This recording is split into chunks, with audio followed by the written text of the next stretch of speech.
तर आता यावेळची सगळ्यात मोठी बातमी समोर येते। आयकराची मर्यादा ही 5 लाख होण्याची शक्यता आहे।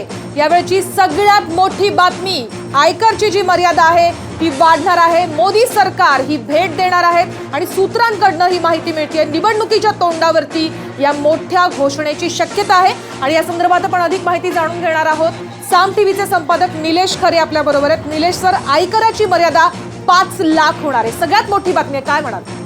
अत्यंत महत्त्वपूर्ण अशी घोषणा मोदी सरकारकडून या ठिकाणी होताना आपल्याला पाहायला मिळू शकते। अशी माहिती जी आहे ती सूत्रांकडून आपल्याला उपलब्ध होती आहे।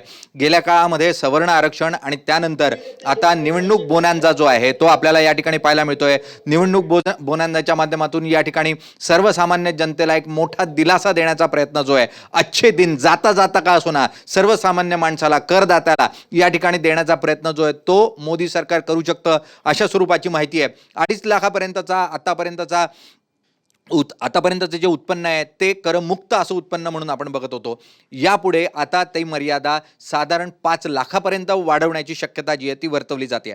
जर 2.5 लाखानं हे ब्रॅकेट वाढलं, ही मर्यादा वाढवली, तर तुमचा फायदा किती होणार? सर्वसामान्य नागरिकाचा, माझा, तुमचा, प्रत्येकाचा काय फायदा होणार? तर या 2.5 लाखावर जो 10% इतका कर लागत होता तो वाचणार, म्हणजे 25,000 रुपये दर वर्षाला तुमचे टॅक्स रूपानं वाचणार। 2.5 लाखापर्यंत तुम्ही या अगोदरच सेव्हिंग तुमच्या उत्पन्नाचं करत होता, मात्र त्या वरचे 2.5 लाख त्यावर लागणारे 10% हे या ठिकाणी थेटपणे वाचताना पाहायला मिळतील आणि याची घोषणा ही मोदी सरकारकडून येत्या काही तासामध्ये केली जाईल, अशा स्वरूपाची माहिती जी आहे ती उपलब्ध होते। त्यामुळे सर्वसामान्य करदात्यांना एक मोठा दिलासा या माध्यमातून केंद्र सरकार देणार, अशा स्वरूपाची शक्यता जी आहे ती पाहायला मिळते।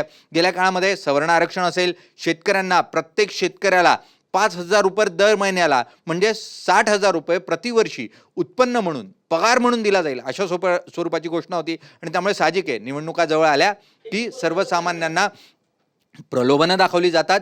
हे प्रलोभन निश्चितपणे असू शकतं, मात्र या माध्यमातून तुमच्या आमच्यासारख्या सर्वसामान्य माणसाचा थेटपणे 25,000 रुपये दर वर्षाचा फायदा होताना पाहायला मिळू शकतो।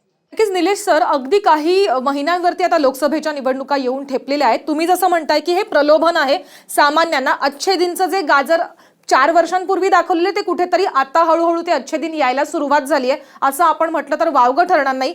पण सामान्य लोक, सामान्य जनता या प्रलोभनांना भुलणार का? निश्चितपणे सर्वसामान्यांना थोडंफार का असो ना, जर आपल्या पदरात पडताना दिसलं तर ते सुखावणारं असतं आणि तेच सुखावले पण जर सर्वसामान्यांमध्ये येताना दिसलं, आपले 25,000 रुपये दिसायला जरी छोटी रक्कम वाटत असली तरी ही सर्वसामान्यांसाठी मोठी रक्कम असते आणि त्यातून निश्चितपणे थोडासा झुकाव जो आहे तो जो सवलत देतो त्याच्या बाजूने असतो, त्याच्या बाजूनं मतदान होण्याची शक्यता जी आहे ती पाहायला मिळते। आणि त्यामुळे मोदी सरकारनं सर्व वेगवेगळ्या पॉकेट्सला, वेगवेगळ्या सेक्शन्सला आपल्याकडे आकर्षित करण्यासाठी, मग सवर्ण असतील, दलित असतील, आदिवासी असतील, महिला, मुख्यतः गॅस वाटपाच्या माध्यमातून महिला असतील, विद्यार्थी असतील, या प्रत्येकाला आपल्याकडे आकर्षित करून घेण्यासाठी अशा वेगवेगळ्या घोषणा ज्या आहेत त्या केलेल्या आहे। आणि त्याच अंतर्गत ही घोषणा नुसती तात्पुरती स्वरूपाची असू शकत नाही, ही तातडीनं अंमलबजावणी या घोषणेची करावी लागेल। आणि त्यामुळे ही घोषणा अत्यंत महत्त्वपूर्ण असेल। 5 लाखापर्यंत जो तुमचं उत्पन्न जे आहे ते करमुक्त उत्पन्न म्हणून बघितलं जाईल आणि त्यातून तुम्हाला 25,000 रुपयापर्यंतचा प्रतिवर्षी फायदा होताना पाहायला मिळेल। 25,000चा फायदा सर्वसामान्यांना होणार आहे, ही अत्यंत महत्त्वाची गोष्ट आहे।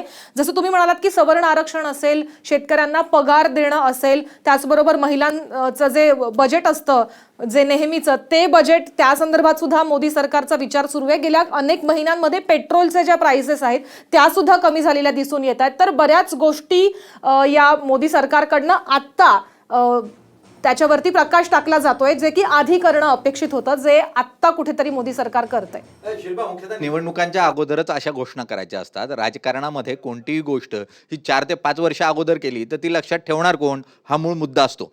मूळ भारतीय नागरिकांची किंवा भारतीय मतदाराची जी मेमरी आहे ती शॉर्ट आहे असं म्हटलं जातं। त्याची जे लक्षात ठेवणं असतं ते खूप कमी कालावधीसाठीचं असतं आणि त्यामुळे निवडणुकांच्या अगोदर 4 ते 5 महिने जर अशा स्वरूपाच्या घोषणा, अशा स्वरूपाचे लाभ हे मतदाराला दिले तर त्याला ते लक्षात राहतात आणि त्यातून तो मतदान करतो, अशी एक मानसिकता राजकारण्यांची ठरलेली आहे। आणि त्यामुळे निवडणुकांच्या अगोदर ह्या घोषणा होणं साहजिक होतं। 5 राज्यांच्या निवडणुकांमध्ये भाजपला एक मोठा फटका बसलाय आणि त्या फटक्याला लक्षात घेता आता पुन्हा एकदा मतदाराला आपल्याकडे आकर्षित करण्याशिवाय भाजपला पर्याय उरलेला नाही, मोदींना पर्याय उरलेला नाही आणि म्हणून या घोषणा आता अच्छे दिनच्या रूपानं करण्याचा प्रयत्न जो आहे तो होताना आपल्याला पाहायला मिळतो. धन्यवाद निलेश सर, या सविस्तर तुम्ही आमच्याशी जी चर्चा केली त्याच्याबद्दल. आपण बघतोय सर्वसामान्यांना दिलासा आहे.